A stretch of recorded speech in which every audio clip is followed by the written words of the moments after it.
Disculpad por el retraso. Vamos a empezar. Bueno, desearía comenzar agradeciendo a la organización, particularmente a Jon Yaguno, por su amable invitación y por hacer posible este encuentro, que creo que es una buena iniciativa para el sector. Este índice que tenemos en pantalla es la síntesis de los 4 puntos que vamos a ver en esta presentación. En los 3 primeros puntos, una reflexión en torno al modelo de negocio del videojuego, y para entender este modelo es necesario situarlo en el contexto del mercado audiovisual y poder así reflexionar sobre sus vías de mejora y sus limitaciones actuales. En una segunda parte, que durará aproximadamente el mismo tiempo que estos 3 primeros puntos, en el punto 4 presentaremos una forma alternativa de mejora de algunos aspectos del modelo de negocio a partir de lo que hacemos en el laboratorio Ipsimedia. Comencemos pues con el punto 1. Durante el siglo XX el mercado audiovisual del entretenimiento ha estado liderado, como saben, por el cine, la radio, la televisión. Hoy el mercado del videojuego ha alcanzado un grado de madurez en poco tiempo, no solo por el volumen de negocio, sino por su estructura y funcionamiento. El videojuego forma parte integrante del mercado audiovisual del entretenimiento, cuyo contexto ha estado marcado recientemente por profundas transiciones y mutaciones. Es por ello que resulta de interés ver en conjunto los modelos de negocio del videojuego, que son equivalentes a aquellos de otros media como la televisión.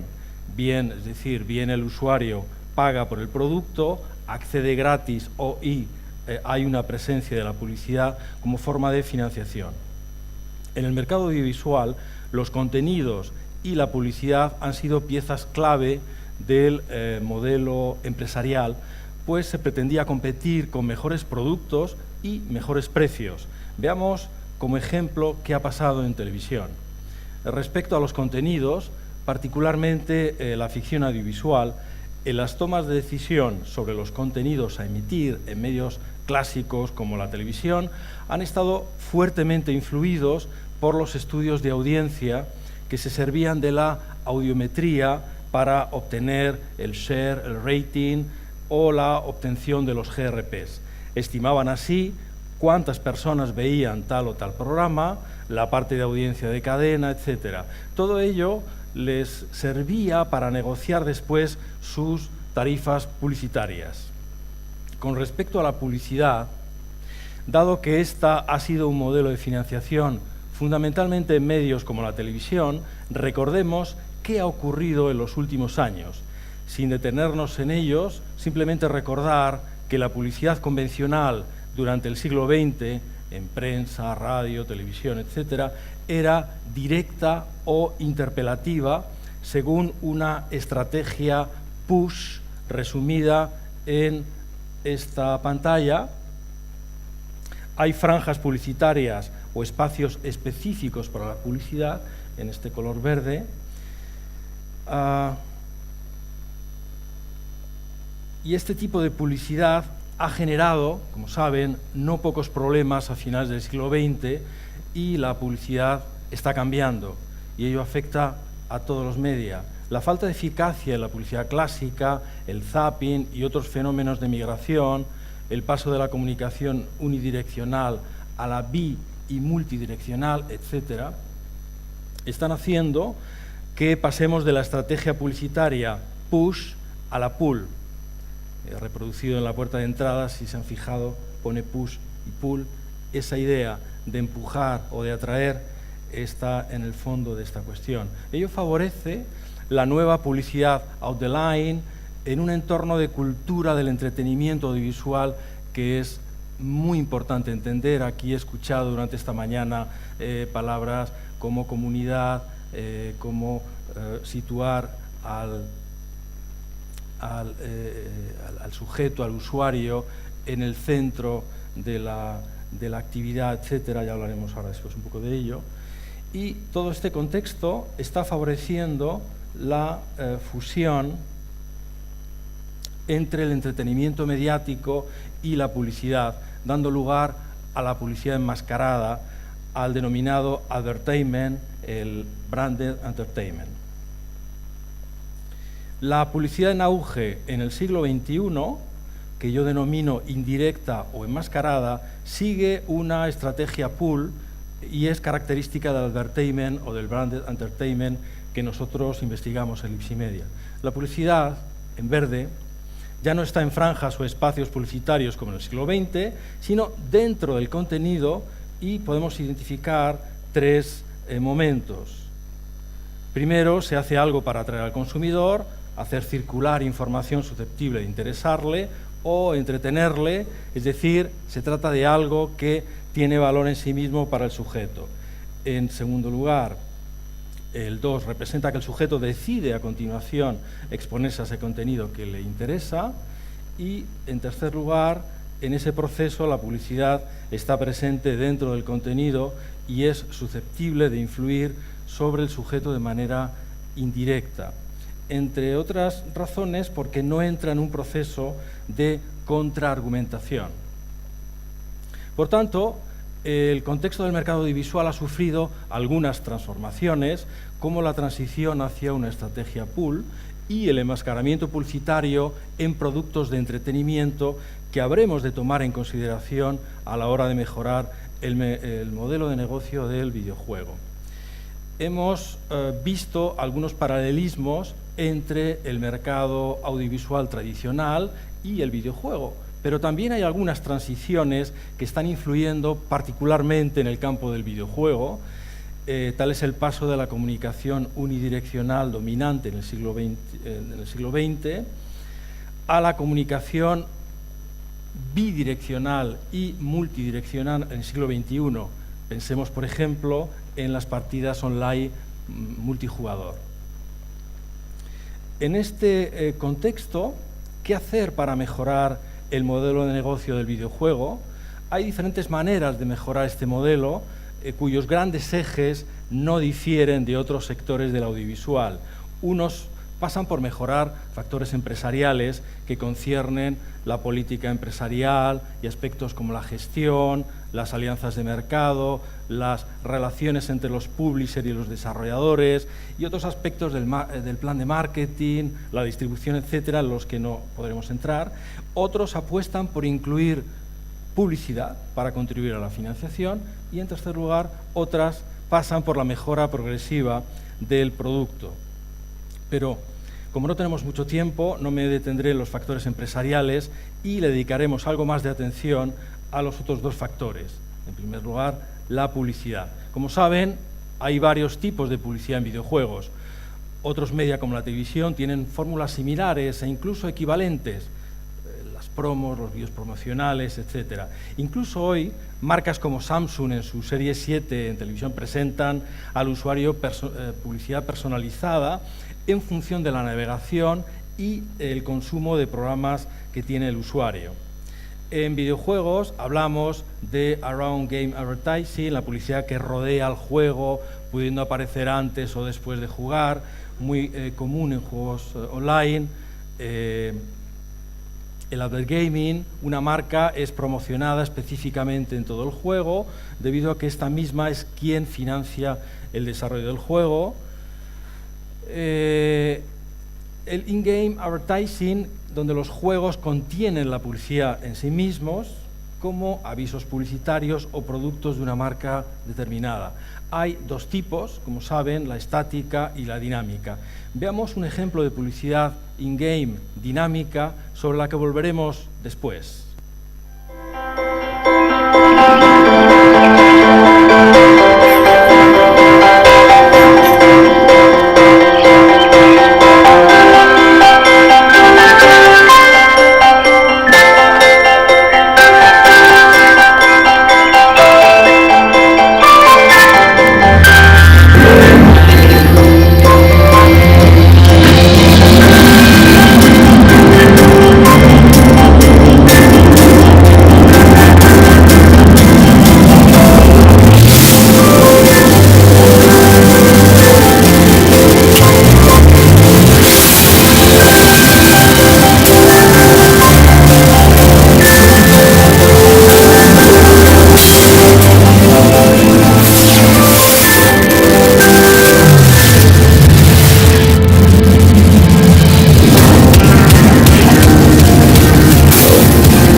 Para decidir si la publicidad es eficaz y poder así atraer a los anunciantes, ¿qué se está midiendo y cómo? ¿Cómo estamos convenciendo a los anunciantes de que su inversión es rentable? Se están utilizando fundamentalmente las métricas, como veremos después, una vez que veamos lo siguiente. En ese contexto del mercado audiovisual de transición hacia una estrategia pool y de enmascaramiento en productos de entretenimiento, ¿qué se está haciendo para mejorar el modelo de negocio del videojuego desde el producto? Perdón. Hay que tener en cuenta que el videojuego es un producto abierto, in progress, a diferencia de los productos cerrados del mercado audiovisual como el cine y la ficción televisiva. Podemos citar así las versiones alfa, beta, las early access, las series, que a diferencia de las series televisivas, lo que van haciendo es introducir mejoras técnicas, pero también las que resultan de la experiencia previa de con los gamers. Las expansiones, los juegos episódicos. ¿Qué se hace para mejorar el producto? Insisto. Por un lado, se toma en cuenta la participación de los gamers a través del producto in progress y, junto a ello, los datos proporcionados por las métricas. Veamos un ejemplo. Esta es la típica historia con el típico videojuego. Había hecho una actualización de mi videojuego, pensaba que el juego sería mejor si hacía las armas más poderosas y los enemigos más duros, pero de repente recibí un email. Lo primero que hice fue conectar con mis jugadores para ver qué estaban diciendo. Algunos decían que habían encontrado el juego demasiado difícil. Hice un seguimiento del juego y todo parecía correcto hasta que los avatares alcanzaban el puente. Estaba claro que tenía que revisar este puente más a fondo, entonces lo comparé con el muro este y vi que en el puente perdían muchas vidas. El siguiente paso era ver exactamente qué jugadores estaban siendo afectados con las mayores pérdidas de vidas. Me llevó tiempo imaginar cómo hacer mejor el juego para esos jugadores con problemas y hacer algunos tests que lo hicieran más fácil y además regalé puntos de fuerza. Los resultados eran claros. La oferta redujo tanto la retención de los jugadores como la monetización a largo plazo. Al hacer el juego más fácil, la monetización y la retención se emparejaron, pero los puntos de fuerza libre incrementaron la retención y condujeron a mejorar la monetización a largo plazo. En consecuencia, extendí la oferta gratis a todos los jugadores afectados y la crisis fue superada y todos ganamos. Bien, la telemetría permite recoger a distancia datos cuantitativos e interpretables. La compañera al principio de la mañana nos hablaba del Big Data, de la importancia del Big Data, pero luego hay que interpretarlos, y que dan lugar a las métricas con conceptos como usuarios diarios activos, sesiones, retención, tasa de conversión, etcétera. Podemos así conocer de este usuario lo que juega, lo que ve y lo que compra. A su vez, las métricas servirán para tomas de decisión sobre el producto y sobre la eficacia de la publicidad. Todo ello al objeto de la monetización. La Game Metrics tiene una gran importancia, pues, como estamos viendo, y tiene repercusiones directas sobre el modelo de negocio, en la monetización de la publicidad y en la mejora del producto. Prueba de esta importancia es el volumen de empresas que se dedican a las métricas, así como el comportamiento de los grandes grupos como Sony o Microsoft, que ha hecho movimientos para estar ahí en el mercado con algún tipo de herramienta de medición.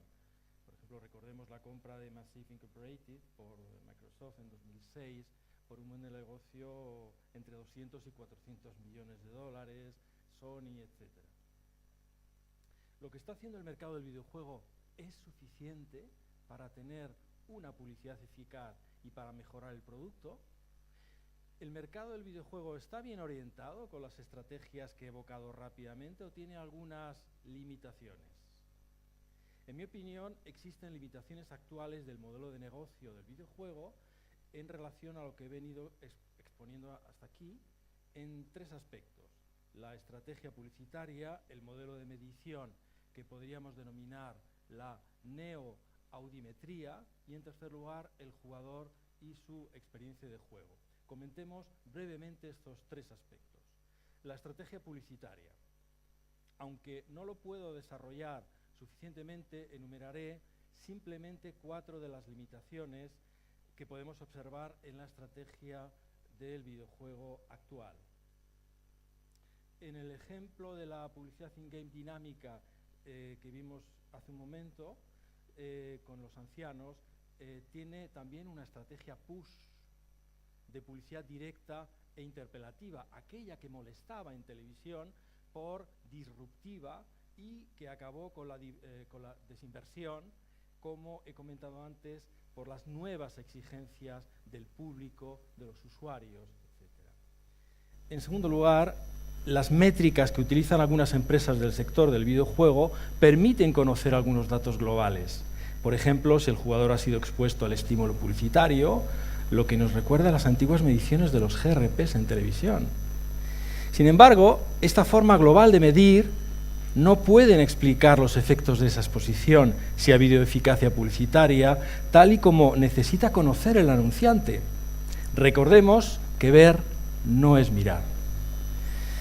En tercer lugar, de insertar publicidad en genérico al emplazamiento específico. Dado que el videojuego es interactivo, el emplazamiento publicitario está vinculado al movimiento del avatar, etc. Eso condiciona que se tengan que testar modos específicos de emplazamiento, es decir, un emplazamiento publicitario en un juego puede funcionar y fracasar en otro, pues cada juego tiene su playability. Y por último, la publicidad invasiva puede generar contraargumentación, es decir, efectos perniciosos para la marca, y eso, como saben, ya ocurrió en televisión. La segunda limitación corresponde al modelo de medición que yo denomino neoaudimetría. Una empresa está interesada en responder a diferentes cuestiones como, he puesto aquí algunos ejemplos, ¿mi videojuego divierte? ¿Cuál es el momento más entretenido del juego? ¿En qué punto pierden el interés los jugadores? ¿Está bien ajustada la dificultad? ¿Es necesario limitar el tiempo de juego o de puntos diarios, etcétera? Ya en estos pocos ejemplos en los que les gustaría medir, se mezclan varias variables cognitivas, emocionales y comportamentales. Ahora bien, las métricas actuales solo recogen del usuario lo que juega, ve y compra, es decir, solo algunas variables cognitivas, conativas y comportamentales. Recordemos que la audiometría en televisión solo recogía datos de share, rating y algunas variables cognitivas. Estaríamos asistiendo en videojuego a un fenómeno similar que podríamos denominar neoaudiometría, esto es, una estrategia tipo audímetro, datos cuantitativos, limitados, como medir retención, etc. Eso es insuficiente, insisto, puesto que ver no es mirar. Esto es tanto más necesario superarlo cuanto que el videojuego tiene nuevos requerimientos para este usuario que es un jugador activo. El tercer tipo de limitaciones se refiere al jugador y su experiencia de juego. Nos dicen que la nueva comunicación, con las nuevas estrategias pull, es el usuario quien decide exponerse o no a un contenido. El usuario es puesto en el centro del modelo. ¿Esto está siendo así? La manera de recoger datos mediante la neoaudiometría y las lagunas que estamos señalando aquí indicarían que no vamos por buen camino. Las actuales métricas se limitan solo a algunas variables de tipo cognitivo, pero no dan cuenta del jugador ni su experiencia de juego. Solo a partir de esta se puede explicar la gameplay, la playability y en su interacción con el videojuego. Además, por ejemplo, lo evocaba esta mañana la compañera de la primera intervención, nos dejamos fuera de las métricas la emoción, que es capital para entender por qué y para qué jugamos. Estas limitaciones no deben espolear a buscar nuevas formas de mejorar el videojuego, nos tienen que empujar a ello. En mi opinión, las nuevas oportunidades pasan por la necesidad de investigar tres aspectos. En primer lugar, el producto abierto, como he citado antes, este producto in progress, con métodos que incluyan otras variables del usuario de las que se están utilizando ahora. En segundo lugar, la necesidad de investigar la gameplay y la playability. Las métricas aportan algunos datos cognitivos de itinerario de juego, etcétera, pero dejan fuera otros aspectos del jugador ligados al entretenimiento y la experiencia de juego y el disfrute. En tercer lugar, la necesidad de investigar la emoción y el entretenimiento experimentados por el jugador. En conclusión, para evitar caer en los problemas a los que se vieron abocados otros media como la televisión y seguir avanzando en la mejora de los videojuegos, sería necesario evitar estrategias publicitarias push invasivas, de naturaleza invasiva, e implementar estrategias pull de branded entertainment. Por otro lado, sería necesario completar la game metric de tipo cognitivista, que es la que se utiliza hoy, con otras variables cognitivas, emocionales y conductuales que incluyan experiencia de juego, la emoción y el entretenimiento. Pasemos ahora al cuarto punto, en el que vamos a presentar algunas formas de investigación alternativa en el videojuego que son complementarias a las de las métricas y que vienen a paliar algunas de las limitaciones que he señalado en el punto 3 anterior. Se tratará de investigaciones que venimos haciendo en el laboratorio Lipsimedia. Lipsimedia es un laboratorio de investigación que fundé en el año 2006 y tiene su sede física en el campus de Segovia de la Universidad de Valladolid. Este es el modelo investigador que seguimos en Lipsimedia, en el que investigamos, en ese triángulo que viene en pantalla, las interacciones entre el dispositivo mediático, en este caso el videojuego, la gameplay, la playability, la experiencia de juego, todo eso, lo cruzamos con la experiencia de entretenimiento y con la eficacia publicitaria. Uno de los campos de actividades que ha cubierto hasta ahora Lipsimedia es el de la investigación, el desarrollo, el I+D+I, donde hemos desarrollado 4 proyectos del Plan Nacional de Investigación, financiados con fondos públicos, etcétera, etcétera. Sin remontarnos a etapas anteriores, estas son algunas de las investigaciones en las que han participado varios cientos de personas en el último periodo 2013-2016 y de manera muy sucinta, voy a comentar muy rápidamente algunas de ellas. En una investigación hemos indagado la influencia del tamaño de pantalla sobre la experiencia de entretenimiento con ficción audiovisual y la eficacia publicitaria con product placement en estos dispositivos. Los sujetos eran adscritos a grupos experimentales con pantallas de 5 pulgadas, de 10, de 20, de 40 o una pantalla de 2 por 3 metros. En una segunda investigación, una mitad de los sujetos ven una película en 2D y la otra en 3D. Medimos su grado de entretenimiento y la eficacia publicitaria de unas cuñas publicitarias, por tanto, el canal auditivo. Bueno, emplazamiento publicitario auditivo congruente, incongruente y en esta investigación medimos, entre otras cosas, el procesamiento consciente o inconsciente de ese emplazamiento publicitario, de variables de la memoria, etcétera, etcétera.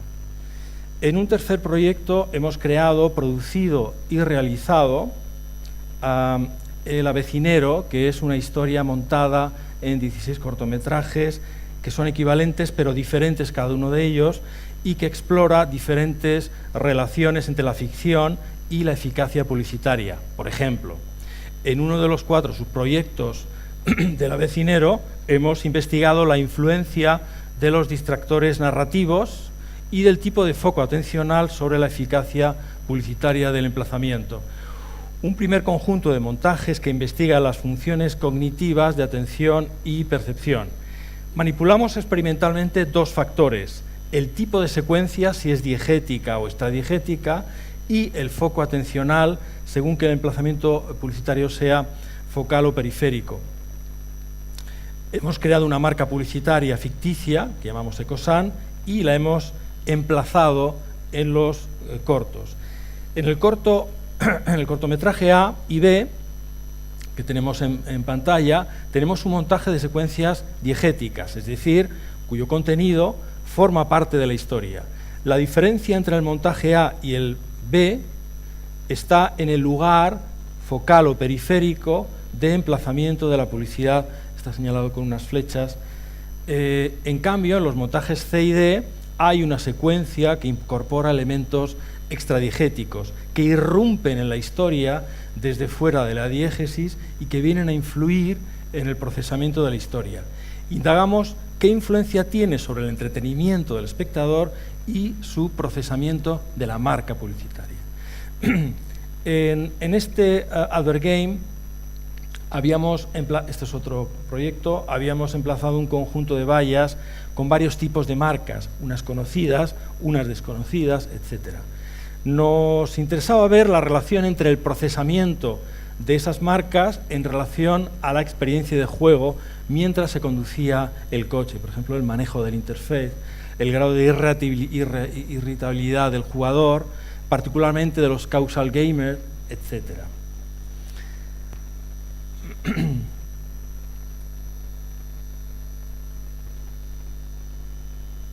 Bueno, voy a detener el vídeo, simplemente ven la presencia de estas marcas que hemos emplazado y que según los grupos experimentales íbamos cambiando el número de vallas, su ubicación, etc. Bueno.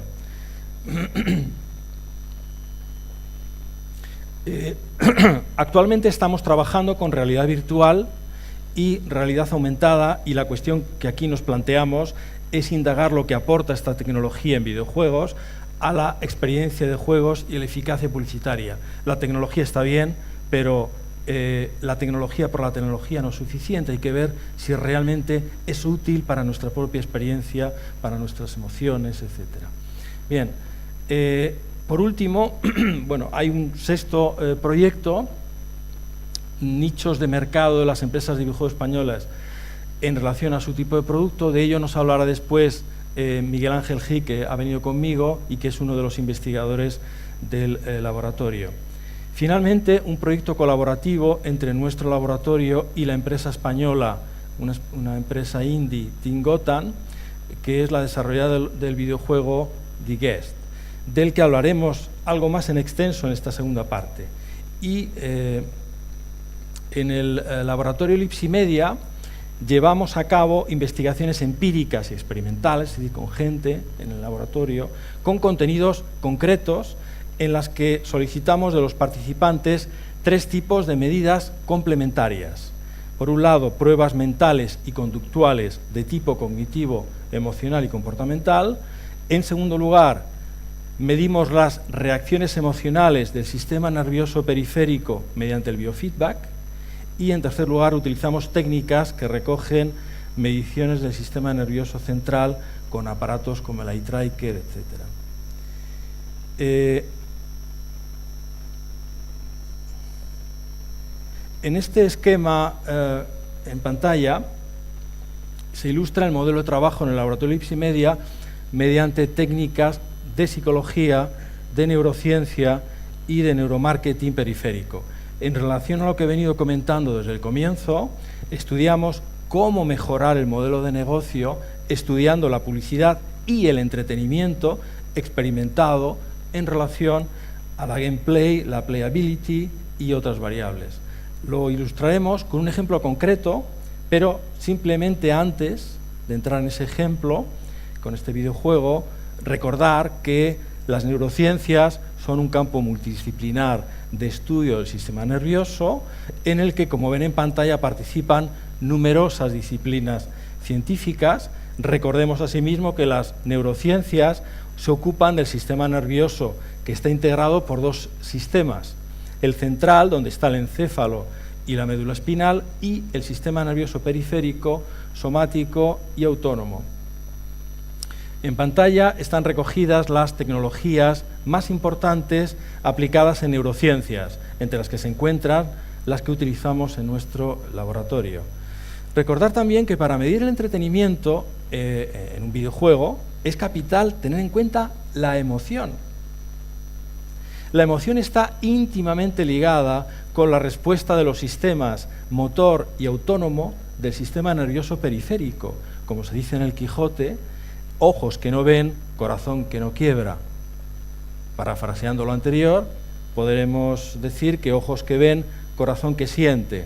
Estamos hablando en definitiva de emoción, que es capital para entender al jugador.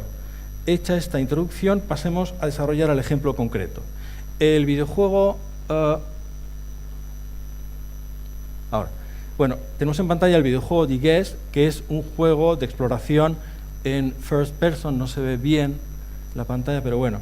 El jugador se encuentra en la habitación de un hotel de Estados Unidos en los años 80 y debe explorarla, conseguir determinados indicios y objetos que le permitirán salir de ella.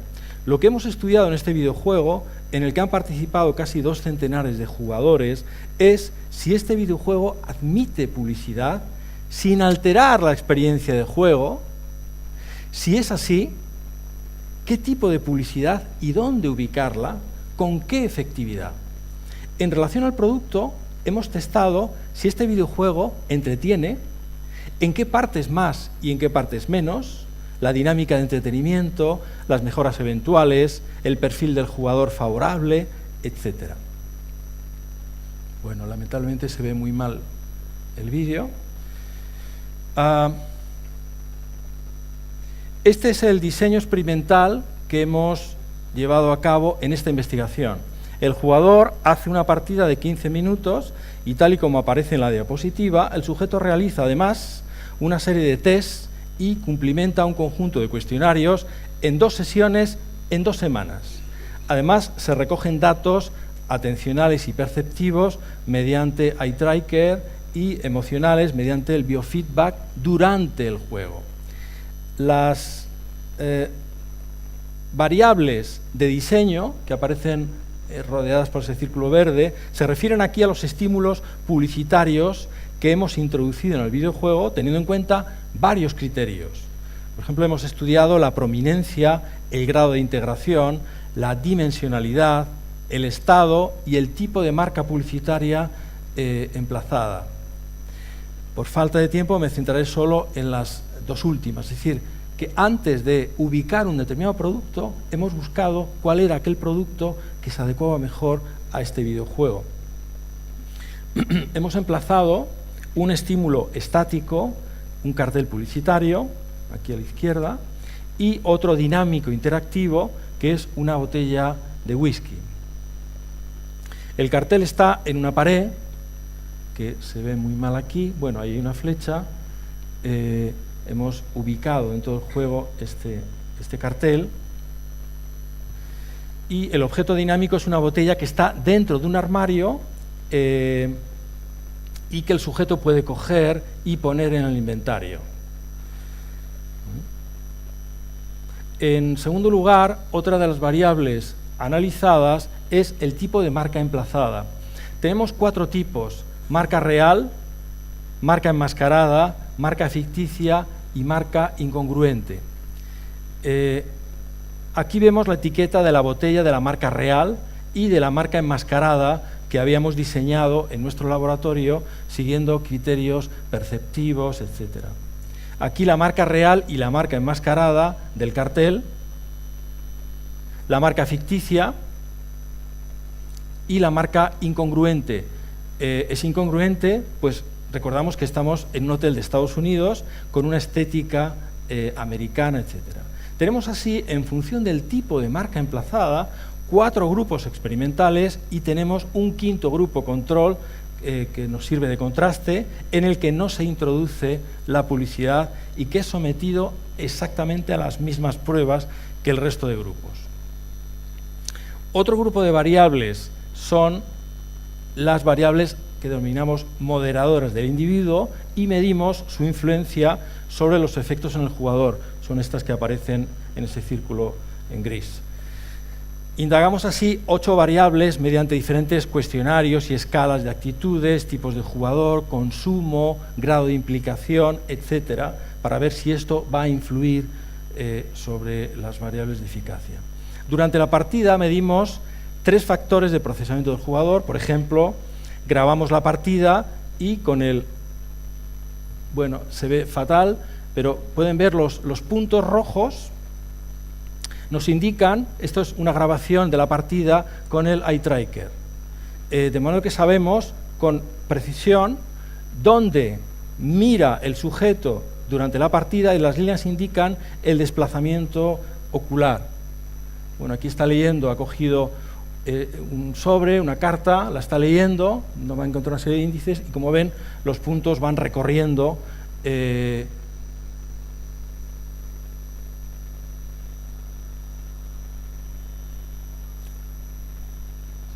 bueno, lo voy a avanzar para ganar un poquito de tiempo.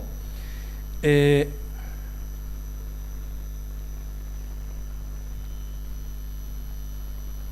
¿qué está pasando aquí atrás, ¿no? Bueno, aquí es un ejemplo, este es un vídeo en acelerado de la partida de un jugador, es decir, que hemos acelerado la imagen para que vean, y los puntos, no sé si se ve, cada uno de ellos tiene un número que corresponde a todo el itinerario que ha seguido el jugador y dónde ha ido mirando a lo largo de toda la partida, que hemos resumido aquí en 30 segundos, una partida que dura 15 minutos. Esto nos permite sacar algunas conclusiones.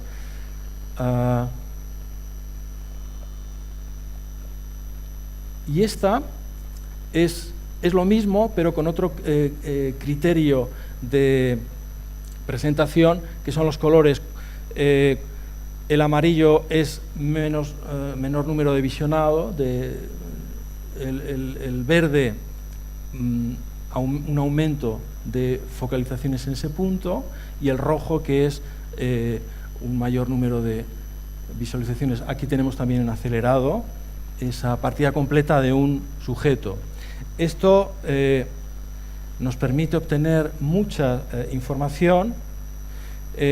Por ejemplo, aquí tenemos una diapositiva que resume el conjunto de todo un conjunto de sujetos de Causal Gamer, y encontramos, por ejemplo, que hay diferencias, no puedo entrar en ello, que hay diferencias en este videojuego entre los Causal Gamer y los Hardcore Gamer.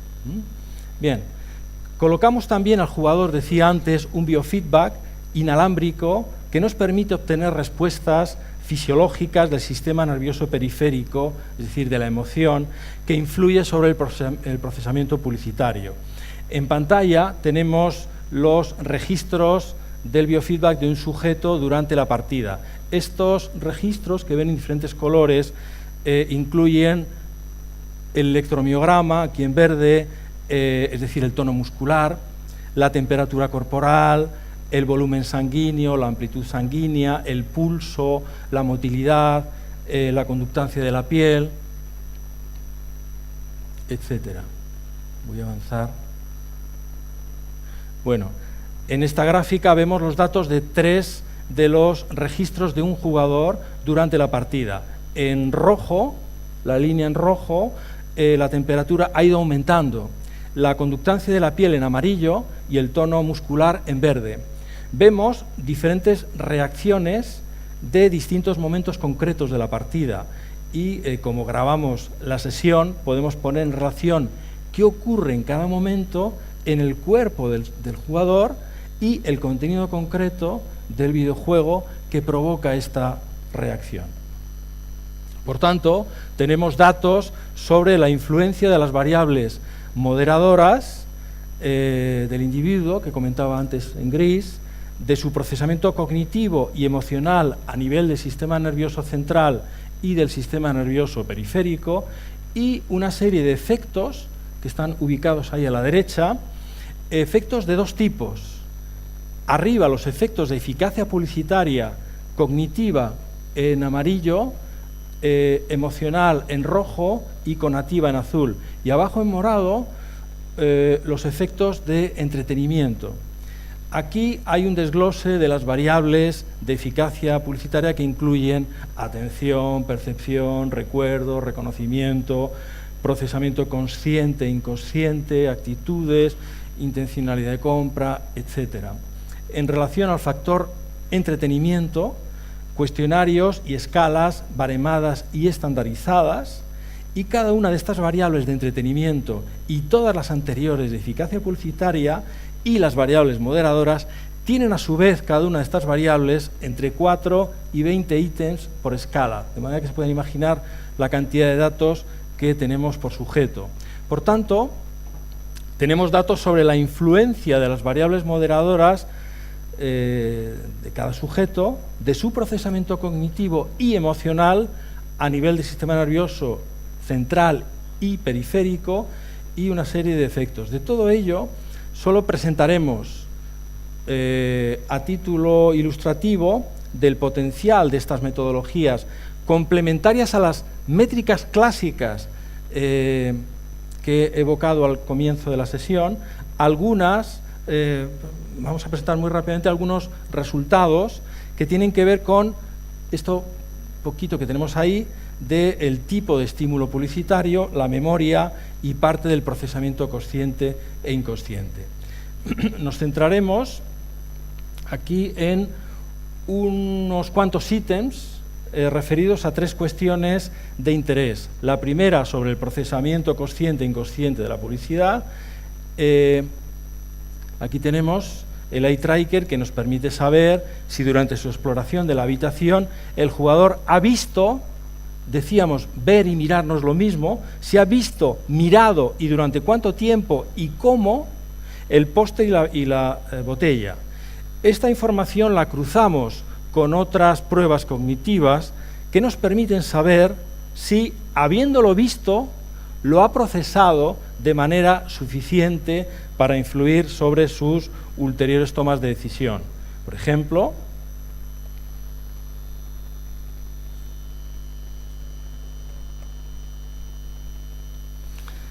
en uno de los ítems, por dar un pequeño ejemplo, se le presentan en un taquitoscopio estas 5 imágenes y tiene que elegir una. En otro ítem se le presenta como estímulo verbal este objeto, pero simplemente la palabra. En el grupo control no se ha emplazado la publicidad, es decir, la botella, etcétera, y las diferencias en los grupos experimentales en la elección del objeto son estadísticamente significativas, como pueden ver ahí, y en el grupo control no. ¿Esto qué significa?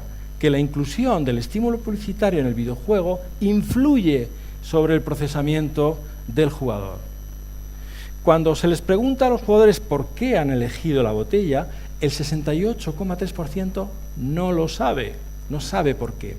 Estos resultados en la elección del objeto y la justificación nos están indicando que estamos ante un efecto que denominamos priming.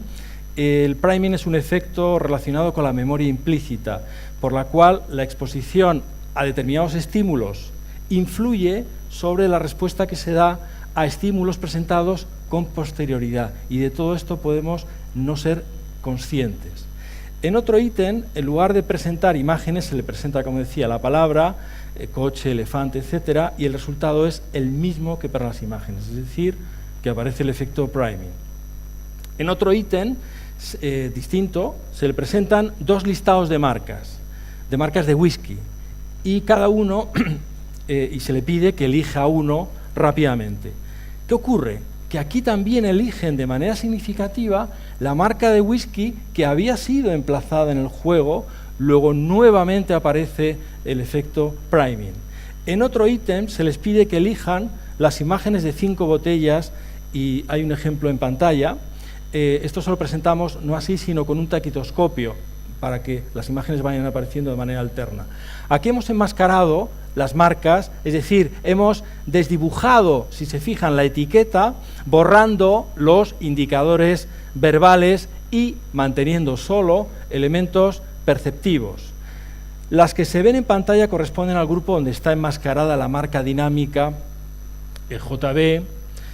En otros ítems se le pide, por ejemplo aquí, tenemos las que corresponden a otro grupo, aquí Sky, Calmaster, etcétera.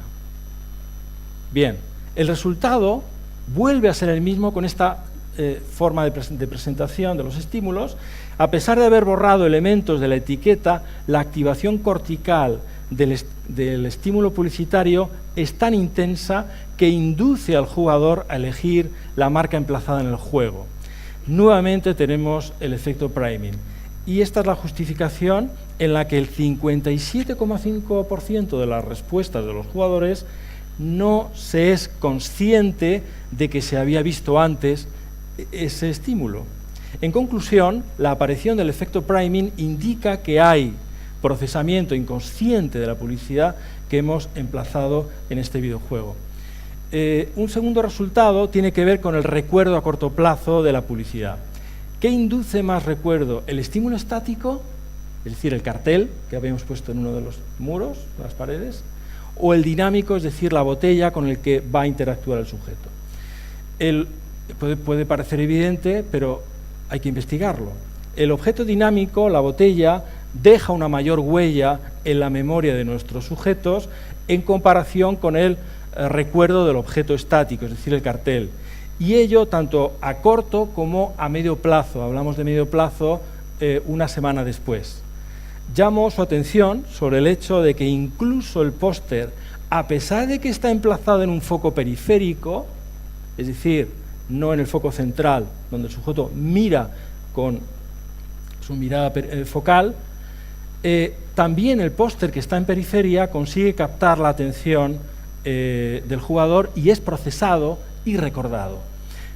Con las métricas actuales, las que comentaba al comienzo, es difícil obtener la medición de este tipo de resultados. Finalmente, un tercer resultado referido a los tipos de marcas.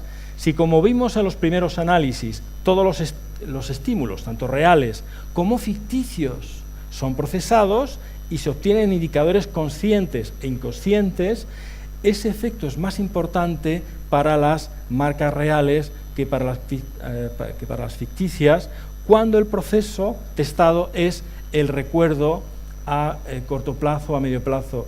Evidentemente, si la exposición al videojuego es más continua, no 15 minutos, todos los sujetos descubrían por primera vez el videojuego, este resultado podría verse modificado en función de la experiencia. En conclusión,